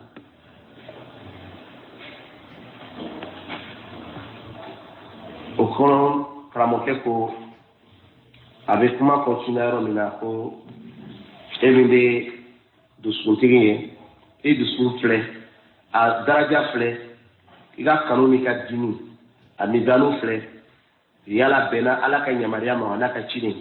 wa huwa hudallahi ni ala ka kala ye allazi anzalahu ala rasulihi a ye mun jira ka ciden kan bihaythu yakunu ma'muran bidhalik yɔrɔ la i bɛ kɛ i yamaruyala ni nin ye alhubbi walbugd yɔrɔ dɔ a bɛ yamaruya yani bidhalika yɔrɔ dɔ ala ko la i bɛ yamaruya k'i ye kanu kɛ yɔrɔ dɔ la i bɛ yamaruya i ye kɔni kɛ il faut détester le mal il faut aimer le bien لا يكون مقدما فيه بين يدي الله ورسوله إذ سكون كونو إذا فمسه وكان بلا نيفه على نكاتي نيفه كان بلا نيفه فإنه قد قال تعالى إكادو ألقم نوكا أقول لا تقدموا بين يدي الله ورسوله أقول مؤمنون أي إسرائيل على il a précisé ko aw mu limanera créer Allah akana foy bla ala na ka chide nyefe ko le fait bi na ke ala ko bi transfert fait ko bi profet muminika tabolo do aka ku bela jirina a nyefe ala ko bi ana ka chide alayhi salatu wassalam soyez comme ça vous kana la même question Omar ibn Khattab ni Omar ibn Khattab ka tifa la kale il va sentir que c'est quelqu'un à Gafari, du nom comme Akafari. Il y a un enfant de Moussa Kafara, qui est Moussa Lahate, Akateri. N'importe où tu vas te mourir. Oui, absolument. N'importe où tu vas te mourir, tu vas te mourir. Akafara Kafuri Erek. Afola Alako. La antum ashaddu rahbatan fi sudurihim min Allah. Aw sabaw yunubayti. Aw ka faranya min bɛ nin nafi kafu dusukun kɔnɔ a ka gɛlɛn ka tɛmɛ ala yɛrɛ faranya kan Umar bun Khattab tun bɛ kunkoloba de ko la ni kafu y'a mɛn ko Umar bun Khattab ye kɛlɛ kɛnɛ kan i b'a dɔn ka to kɛlɛ ni kɛlɛɲɔgɔn ye i ni mɔgɔ min bɛ kɛlɛ la n'i taara ɲɛ ka ban o ye défaite partie dɔ ye ka ban parce que fɛn bɛɛ tigɛ jugu ja tun bɛ tigɛ sabula ala y'o kɛ ni silamɛw ni kafuru bɛ taa kɛlɛ kɛ o jatigɛ ala y'o bila o ni kafuru cɛ kafuru jaabi tigɛ o bɛ panike Omar ibn Khattab Umaru tun ka farin o Omar ibn Khattab tilela taga silamɛya tariku filɛ Umaru ye dayɛlɛli min kɛ olu fanga bonyana ka ten les grandes puissances Umaru de k'a kolo kari-kari o bi ka Umaru to balo la nafigi bɛɛ ka a yɛrɛ kalile parce que n'a y'a mɛn i da n'a y'a ye i ɲɛ kan i garijɛgɛ bɛ dɔgɔya ni mɔgɔw ye ko kɛ dɔrɔn ala kiri alayhi salatu wasalam ka wuli ka ko lakɔlɔ teriya la Umaru de bɛ bila ɲɛfɛ a dɔw la ala kiri ma fɔ alayhi salatu wasalam Umar faut te calmer a dɔw la a teriya la ala kiri ma fɔ k'i k'i jɔ faut te calmer ala bɛ kuranna aya jigin a dɔw la ka fɔ c'est que Umar a demandé là c'est ce qu'il faut faire hali nafu ka ɲɛmɔgɔ Abdoulaye ibn Ubay ala kiri sɛgɛn son fils Abdullah a demandé à ce que ala kiri bɛ faveur dɔ k'a fa kɛ ye min bɛ kɛ ka finiw bila kan ko caman ala kiri k'a bɛ jɔ ka teliya kan Umaru ko ala kiri non faut pas prier ici celui-là ala kiri ko choix dila ale la mais ala nana aya jigin k'a fɔ k'i kana jɔ abada a kelen kana ala deli ka ye ka teliya su kan kana jɔ a kaburu kunna k'i bɛ dugawu kɛ mais Umar ibn Khattab ka cɛfarinya tun tɛ k'a fɔ ko dugu kɔnɔ ale bɛ se ka bɛɛ de bugɔ ka ben o tɛ dɛ dusukun dɔ de tun b'a la dusukolo cɛfarinya bɛ se ka kɛ mɔgɔ dɔ la a bɛ fɔ a ma ko cɛfarin ka taga sɔrɔ Abdala hali ne ka bon n'a ye ka jan n'a ye i bɛ taa mɔgɔ dɔ sɔrɔ cɛfarin tɛ nafigi maa lankolonba a ka bon a ka jan cɛ ka ɲi n'i y'a ye i bɛ kabakoya ka sɔrɔ zéro a bɛ komi kangaji so fa la kangaji la fiɲɛ bɛ bɔn a kan dɔrɔn a bɛ jigin dusukolo farinya bɛ yan c'est au niveau du cœur Umar ibn Khattab ka farinya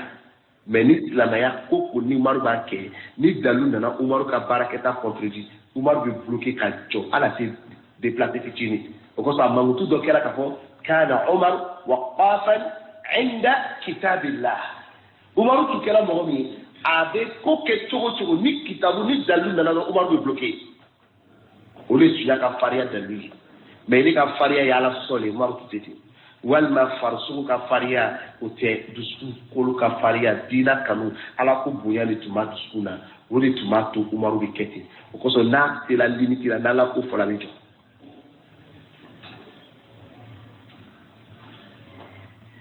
n'Umaru ya kita bɛ fɔ i bɛ mun i bɛ cɛfarinya de o tɛ ten i bɛ cɛfarinya de ala ka a caman ala ka sɔrɔ a la ezan o kɔrɔ i kana foyi bila ala ko ɲɛ ala ko aw mun limaniya a taara ni ala ɲɛ la tuqaddimu bayna yaday Allahi wa rasuli a kana foyi bila ala ka ciden ɲɛfɛ n'ala ye kiti bila yɔrɔ min na a banna ciden y'a bila yɔrɔ min na a banna i mako ye faamuya de la mais i kana na ni dɔ wɛrɛ ye kana na ni jamana sariya ye kana na ni constitution ye kana na ni laada ye par faiblesse i bɛ se ka nin dɔw kɛ mais kana asigi qui va imposer naï. Kana faut que ala ko du yoro dina c'est bon mais amuka ladan ici là ça passe plus que pour Allah. Ça c'est de la mécréance. C'est comme mille fois ala sharia là. Musobe furusa chogo mina anu fait avec quelque chose là. C'est la manière avec quelque chose. Amuka quelque chose de kapsa ni ala fait. Musobe firia de chogo mina c'est la manière pas avec quelque chose. Amuka ladan la musoka firia de chogo ya de kapsa ni ala ka sharia. Hal ni ka bateau bara tobe qui était kiska fria. Mais par faiblesse, il a longi du son qu'on a la tête de tuer. Allah est venu fabriquer, mais ne ma charia bara. Mais ne cadeau charia, c'est la Allah t'a rien fait. Mais par faiblesse, ne tout la Allah l'a d'accord ni yoronina. Il est quel capri là, il connaît quel truc parce qu'il a reconnu, il a la charia placée dans. Mais il est de quelle bara qu'elle est, ni sa bara ni faiblesse de lui. Il est du fala ou hacheza. إذن كرامتك ومن أسباب الاختلاف أبي سبب قانوننا من من الفون يالي والافتراق عن الفرفرني والانحراف عن الموقع الجنة كمسترد جولينكا عن منهاج النبوة كبرنا بما يترك فوزي من بين أبينا الدولة فرفرك الجهل كل ماليا ليرس وفلا يكون بيان فعلا الجهل بمعاني ودلائل الكتاب والسنة كلهم بليا ليرس كتابهم يقرأنا أقرأ دمبليا على كلنا أديتو قرأ دمبليا نو السنة أنا بيجرالي كفمنا ودمبليا قرأ بي أنا بيجرالي كأدل ليني بكوفنا بي لكن ني قرأنا دي Arabe Tchédoma, un professeur, Arabe Kala, il va commencer du début jusqu'à la fin avec Arkou, qui est quellement de Korodima, n'est-ce pas? Mais est-ce que Namaket la main, avant la ligne l'homme, attends le reste. Donc, au Lombalia, au problème, vous ferez la nuit, Moroka, Farafranouye, comme Morobos, la meilleure sera télévision. Wa Asar Sahabati, Ali Sabon, Lombalia. والتابعين أن تابعوا فله ومن تبعهم أن يموتوا له النفع بأحسن من علماء كبدون نوتشلا وجهاء بذات هذه الأمة أن يموتون الدون بربل باو ونو كلا دون كركر لوي نالا يستمتع كأولوي كما هذا بالتنيا أن ابن القيم كاتر كامتا بكر تلقي تفضل كانت علوما كاتر علوما كانت بنبازوما كاتر شيخ المسلمين البانوما ولي مطوني جهاد ذاتودي هذه الأمة بيتي دوكارون ثم ببارة الله أني كراموجي كاتي كرام بلايد parce que ni a bلايد كوني إيكا بالكتة تكادو كوجيلا أنصاري هلا إبادو سوسيني كوفيا فميلو ما كلا جلوكو كوفيا c'est quand on dit l'expression كوفيا des fois avec des pas un peu de blâme dans un sens comme je peux dire son confiance est colombalia a été bougna il fallait attaquer tel mais des fois a été blâmé mais les confiance du lacana tu vois que c'est fort les colombalia ça peut marcher j'ai clair tu c'est que toi tu es confiance comment on peut dire en français confiance hein mais si on traduit le mot confiance là c'est-à-dire tu l'as beaucoup moulu chima tête noire c'est comme ça autant ignorance ça peut passer en français comme en français Kodomalia ça c'est bien Kodomalia souvent à la base là nous sommes créés tita c'est pas un souci quelque part Koflabe Anan à la base on est créé avec Toyoni à Kodomalia ala ko mogoni kela zaluman jahula mais ça après avec yelema avec des efforts ala be moyen do ya do bulu teriala do ta be sumaya do reta apparaît lui sera apparaît mi balé for ko la pour changer là avec comme on va faire ma globi rouge et globi fait de farcolo là qui peut amortir les maladies là. Comment on va appeler ça? Les globules là. Donc il y a blanc puis il y a rouge non bien. C'est maintenant le blanc qui est dedans là. Ni mon là. C'est qu'il est exposé. Donc il faut que tonionini, ka boîte tonionini na kakel laziri. Avec comment aller à globi beman. Là globi beman ça là. Donc lui, il vit seulement dans l'injustice jusqu'à avec ça. Donc, on n'a qu'à confier avec ça. Il ne cherche même pas qu'à boire pendant. Sinon, à un moment donné, on sort dedans.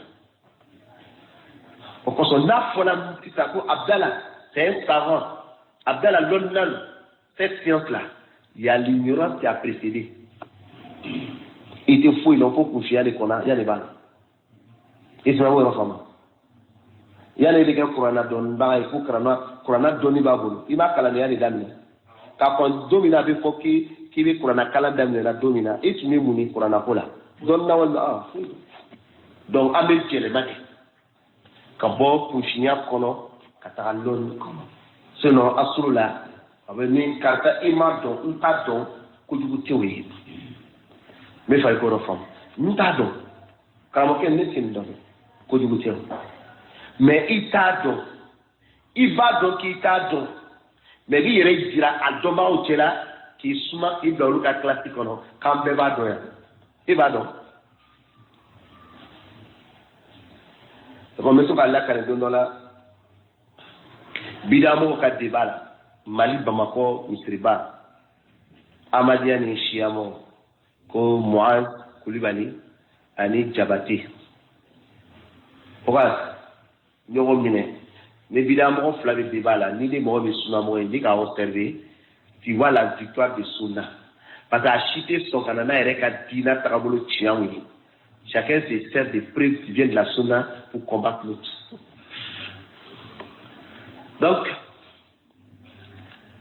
comment c'est l'aéro de la Chiamoro ko Ahmadiyya Chema, ko Rabita Islamia? C'est comme on peut traduire ça en français comment? Ligue islamique, non? Mondiale. Quand Bébéna pour Ahmadiyya ou pour Islamatouye. C'est comme en l'islam, il y a des groupes qui sont égarés. Mais au départ, tous les candidats sera fait. Donc, et même ils ne sont même pas rentrés dans la religion, ils sont égarés. C'est comme à la base de Dinako de Yaboul. Mais quand tu fouilles, tu trouves qu'il est dans l'égarement. Quand Ahmadiyya avait promis, c'est des pions qui ont été fabriqués par les ennemis, c'est-à-dire des mécréants pour les faire rentrer. C'est pas parce que Dinako ou Ako est là-dedans. Ou Nanale, directement, c'est des mécréants.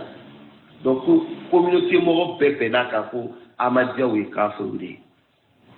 Chiamoro de Bofola, Ahmadiyya Tcheko. Pour cette parole, ça lui suffit quoi? Ne pouvons pas qu'il y ait des bons, qu'il y ait des minkani, qui sont vraiment sur la vérité. Abdallah Yusuf Ofamoudi. Chia Tcheko, l'islamique dunia bekono, pour Ahmadiyya ou Katarabolo Kafriane. Parce que comme branche nous. A été comme un bateau straille et baladé. Ça a été fabriqué par les ennemis à ce qu'on l'a dit. C'est comme avant même que tu sois un Ahmadiyya à la base, c'est comme tu n'es pas un musulman. Mais les Islamés, les Taurata, Kadoslamo, donc les autres, au lieu de dire quel ou quel, mais chacun voit un peu son ami quelque part dans l'adoration. Mais Ahmadiyya, au lieu de dire comment tu bateau straille. Donc, moi, ce que je veux dire, ko ni yɛrɛ kuma ni b'a jira ko bɛɛ bɛn n'a kan k'olu tɛ silamɛ ye ko yɛrɛ de dalili ko olu yɛrɛ de bɛ tiɲɛ kan qui peut me donner vous ne vous rappelez pas d'un indice ici tu as vu la vidéo non vidéo to yi a ka kuma tagala min kan o de b'a dɔn wa bɛɛ bɛ na ta 70 ça va k'a bɛɛ bɛ tasuma kɔnɔ a ko kɛ dalili ye ko nin ye dalili ye c'est comme alors, évidemment, c'est des gens très très malades. Hein? C'est-à-dire, quand on va y aller, tout ce qu'on fait, bébé qui est là, c'est comme bébé famille, ou bien ça se marque, ou quel est le folan, ou il va arriver là. Oui, ou quel est le bébé qui est là. Donc, vous pouvez dire à Mando Kono. Comment faire un dollar? Il y a un monsieur qui voulait prendre la parole. Le monsieur en question, avant de prendre la parole, lui, a Dioro Fokwa. A connu ma caractère. Mais j'ai quelque chose à dire. Au quoi, mon? Évidemment, c'est pas si c'est moi qui a répondu de cette Jaffa, mais ni ma fille, moi, je l'ai écouté avec quelqu'un. À quoi, mon? Ko iko ma kana, ya kuma bana. Ni ka mi faut qu'on fait qu'à bébé qu'elle mini. Donc, peut-être qu'il ne faut pas parler quelque chose. Moi, je dis qu'il y a une femme, monsieur Claire. C'est-à-dire, les deux sont en train de faire le débat, là. À Flash et Tiankamogo, il a dit Karamoui. Celui-là, lui, veut parler quelque chose dans la masse à là. Mais lui, il reconnaît qu'elle est ma kalanke. C'est la bidamon d'Okwamon. Iko ima kalan. Tu as bien dit ça. Qu'est-ce qu'il y a comme bana au yoro là? C'est que tu vas dire encore là. Ça ne sera que des injures.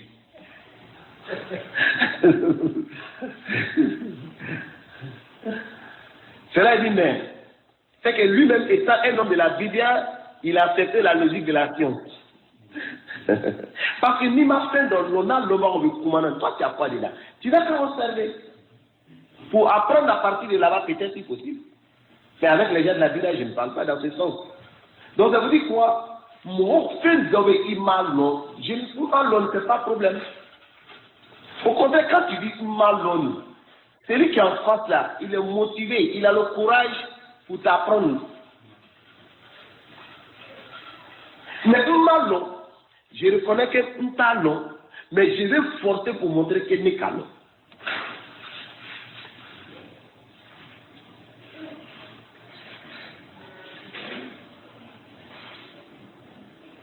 Natira ke karangede no kakwe.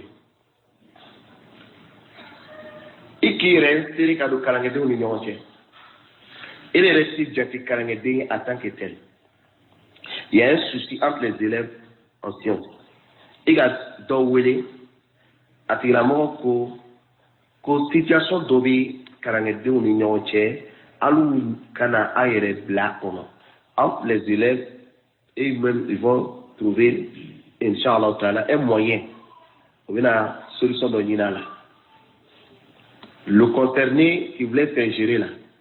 lui s'est fâché. Pourquoi l'élève en sciences là va dire qu'aller Canada, Allah, pourquoi Koto Canada au numéro 10? Pourquoi? Pour ça, il allait faire sortir qu'à son labo, qu'à Canada, il s'est recamé femme. Pourquoi va pour le Canada là? Parce qu'aller faire la il a cramponné, n'est pas là. Aller faire la vérité 4 fois là.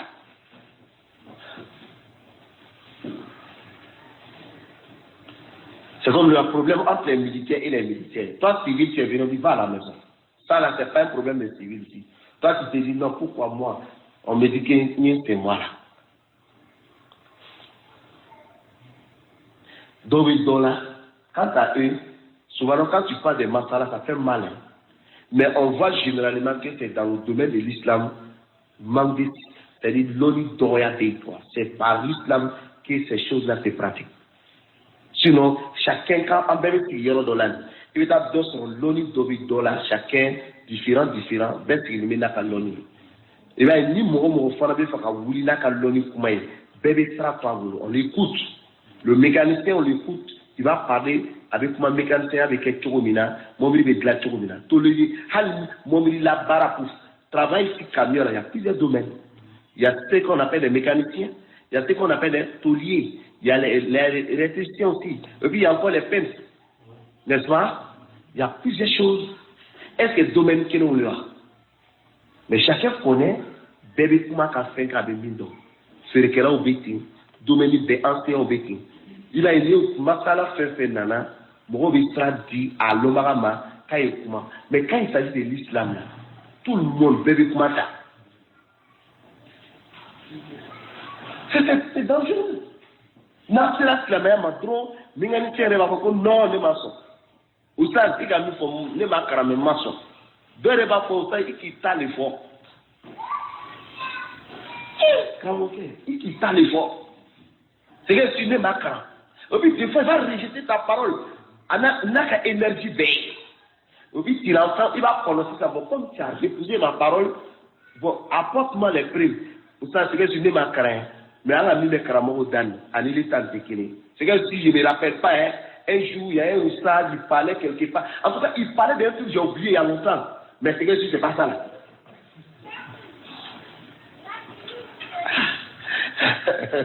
Tu rejettes mes preuves. Nini Fangani. Et puis tu viens dire que non, il m'a son. Oui, mais il dit dans mon fond, il a que non, il dit là qu'à mère, tu te rappelles même pas. Et puis c'est là que va créer le débat. Alhamdulillah. رب العالمين والعاقبة للمتقين ولا عدوان إلا على الظالمين اللهم صل على نبينا محمد وعلى آله وصحبه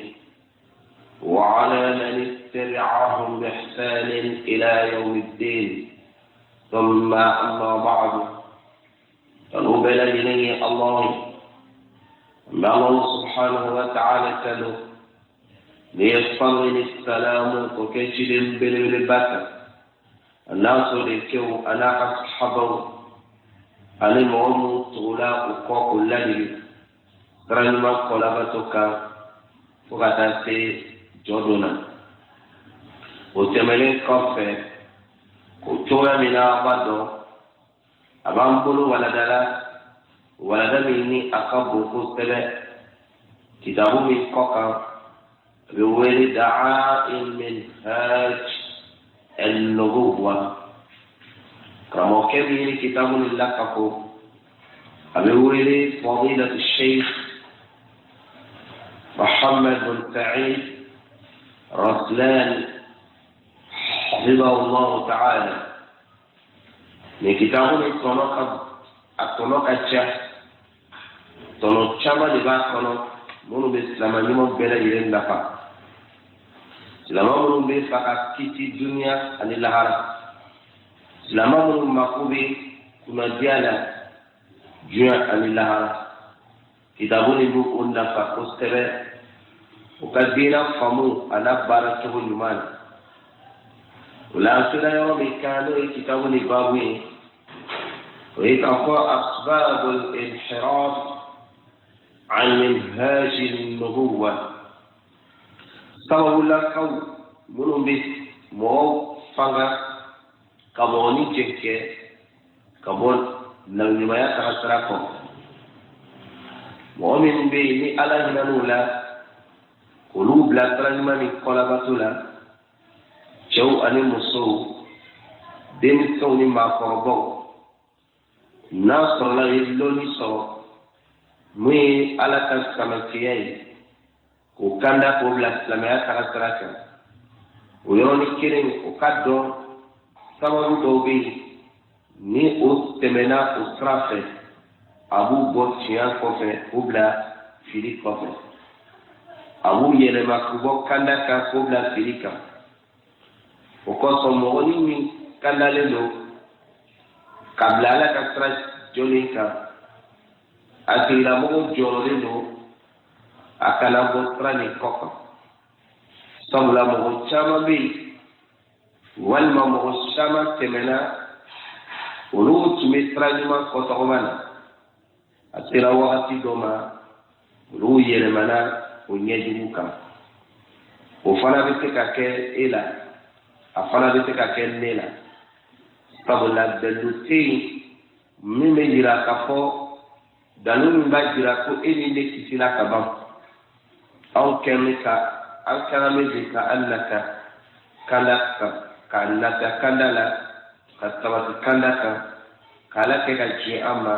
ka fatu kandaka ubara fara bikeni mina dawdi o bikeni lonu dawdi ka fara dohuka be ala ni aw ala ka sabati kandaka ala ka kandaka sabati kandaka ka fatu ka ala ji amma ka ndo arjana kono ala ko ke ola bi darsu aya ko tuko mina ame babu mi kono babu di fola tita ola metra safa page ni akame ka wili o yoro de kan kemendani muwa ali wurula kemendani muwa ali wurula na ame wili o yoro de kok يومنا أن أكرم كبا نو الشيخ شيخ الإسلام أحمد بن تيمية رحمه الله تعالى قال شيخ الإسلام لما يشكر ربك رحمه الله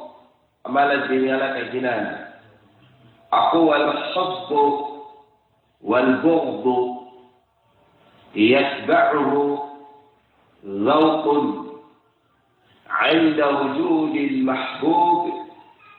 والمبغض فود ووجد وإرادة وغير ذلك فمن اتبع ذلك بغير أمر الله ورسوله فهو ممن اتبع هواه بغير هدى من الله بل قد يتمادى به الأمر إلى أن يتخذ إلهه هواه فالواجب على العبد أن ينظر في نفس حبه وبغضه ومقدار حبه وبغضه هل هو موافق لأمر الله ورسوله وهو هدى الله الذي أنزله على رسوله بحيث يكون مأمورا بذلك الحب والبغض لا يكون متقدما فيه بين يدي الله ورسوله فإنه قد قال تعالى لا تقدموا بين يدي الله ورسوله سورة حجرات إلى ما الإسلام لأن النبي بالباء أن أكرم كباء أبي ويل الشيخ الإسلام أقول الحب كان دسكنا كان والبغض أن قون دسكنا كدين كقون ك أقول ذوق ويسفل sentiment adamade be responsive dini fendo yi ade responsive aduson kono kanu fana meeting ade kanu responsive aduson kono ade flat responsive tumajna ahmad ko عند وجود المحبوب لا أما باجي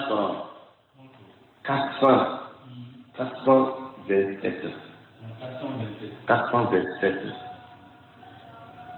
akodi ne fɛn fila ni ne o bɛ ɲɔgɔn fɔbɔɲɔgɔnya adamaden de so kɔnɔ kanu ani kɔni ka kanu kɛ fɛn na ani ka kɔni kɛ fɛn na karamɔgɔ cɛ ko de o bɛ sɔrɔ wagati dɔ de la ka bɛn sentiment dɔ de ma adamaden bɛ min senti dusu kɔnɔ aw inda wujudi mahbub ka fɛn kanu o bɛ kɛ wagati jumɛn na fɛn kanulen la chose en question fɛn min kanu bɛ n'o kanulen don mɔgɔnin yɔrɔ n'o fɛn tɔgɔ nana o waati la dusu bɛ kanu kɛ walmubghad ani fɛn kɔni quelque chose a b'a kɔn a man d'a ye n'o nana dusukun kɔnɔ dusukun bɛ kɔni kɛ donc nin fɛn fila u ka présence b'u ka baara kɛ min ka di dusukun ye n'o fɛn nana dusukun kɔnɔna na a b'a kɛ ni kanu ye min ka bon dusukun ye n'o donna dusukun kɔnɔ a b'a kɔnɔ donc kanu ani kɔni fɛn dɔ don adamaden bɛ min sɔnti a tuma na a ko wa wajidun sɔrɔli tuma na wa iradatun ale ko la ɲini tuma na a bɛ ko sɔrɔ a yɛrɛ la waati min na ka sɔnti a n'a bɛ ko la ɲini waati min na a ko wa ghayru dhalika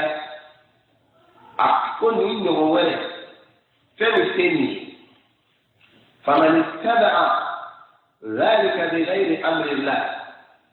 ni kɛra tugulibaga ye mɔgɔ mɔgɔ kɛra ka tuguli kɛ nin fɛn nin kɔfɛ ka tugu a nɔfɛ n'a ma kɛ ni ala ka yamaruya ye wa rasulihi a n'a ka cilen fa huwa o cɛ nin walima muso mimman ittaba'a o bɛ bɔ jamaw de cɛ la walima a bɛ jate jamaw la mɔgɔ min kɛra ka tugu hawahu ani tabu kɔ min Allah yani bighayri huda ka baara kɛ o la ne a ma kɛ ni kanda ye n'a ma kɛ ni kanda ye min Allah ka bɔ ala yɔrɔ a ko bali o to yen i jɔ ɔ de tiɲɛ yɛrɛ yɛrɛ la yatamada bihi nin bɛ se ka mɔgɔnin sama k'a to a bɛ continuer ni bihi amru koɲa min bɛ fɛn wɛrɛ kanu ye walima fɛn wɛrɛ nin sababu b'a to i bɛ fɛn kanu walima i bɛ a kɔn n'o ma kɛ ala ko ye n'o ma kɛ ala kelen ko ye nin fɛn nin a bɛ se k'i sama k'i lase ila an yattakhida ilahahu hawa mɔgɔnin bɛ laban k'a yɛrɛ ni sabu ta ka kɛ a yɛrɛ ka bato fɛn ye nin yɔrɔ in na maliw lɔnni belebele dɔ de bɛ yan o dɔ de sigila mun de kɔnɔ fɛn dɔ bɛ adamaden na mɔgɔ tɛ adamaden karama k'a jagoya ka bila o kan u bɛ yen n bɛna misali dɔ d'i ma pour que i ka yɔrɔ nin faamu ni jɛya ye mɔgɔ dɔw dusukun kɔnɔ ale ka kanu a n'a ka kɔnni ka fɛn kanu ka fɛn kɔn ka fɛn diya a yɛrɛ ye ani ka fɛn bonya a yɛrɛ ye ale ka asuli ye nafolo de ye ni nafolo nana a ma mɔgɔ si tɛ a fɔ karisa nisɔndiya mɔgɔ t'a ɲini a fɛ ni nafolo nana a ma mɔgɔ t'a wele karisa i tɛ nisɔndiya bi wa dusukun yɛrɛ bɛ nisɔndiya la bange automatiquement parce que fɛn min a asuli ye o de ye wagati min na ni a fɔla nafolo min na o yɔrɔnin kelen fana na automatiquement dusukun bɛ kɔnni kɛ parce que dusukun ka programme c'est-à-dire dusukun kɛra fɛn min programmé la de k'a sigi nafoloko de kan n'i y'a ye ale nisɔndiyara don min na i kana ɲininkali kɛ nafolo de sɔrɔla n'i y'a ye don min na a dimina nafolo de tɛ yen